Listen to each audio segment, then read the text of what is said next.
I am heartbroken today and there is not a shred of hope left in my life. So begins a Thursday social media post by an Afghan photographer in Kabul.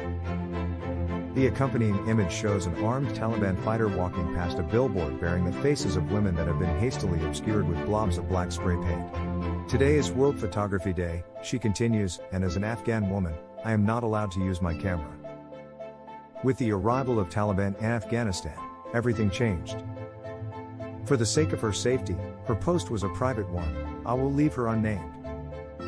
The last week in Afghanistan has been vertiginous. The withdrawal of the United States military from the country has led to the lightning-fast collapse of the U.S.-funded government of Ashraf Ghani and the triumphant march of the Taliban into Kabul, complete with scenes of armed fighters occupying the presidential palace. This has left thousands of Afghans who work for the U.S. stranded and vulnerable to Taliban retribution.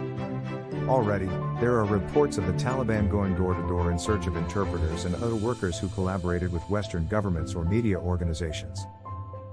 Also vulnerable, artists, musicians, filmmakers, academics and other cultural workers, who now find themselves the targets of Taliban orthodoxies that typically proscribe music, the representation of the human figure and the free movement of women. Mohsen Tasha, an Afghan painter who has shown his work internationally, including Documenta, the quinquennial based out of Kassel, Germany, was able to leave Afghanistan a few days prior to the fall of the Ghani government and is now in France.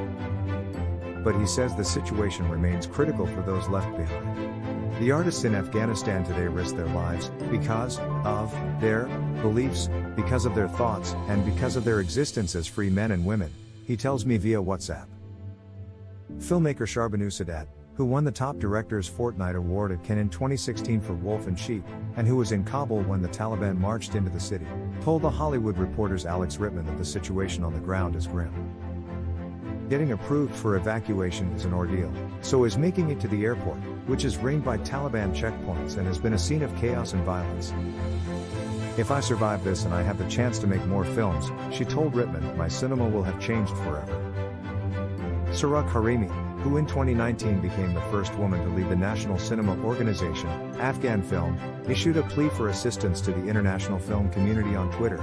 Everything that I have worked so hard to build as a filmmaker in my country is at risk of falling. If the Taliban take over, they will ban all art. I and other filmmakers could be next on their hit list.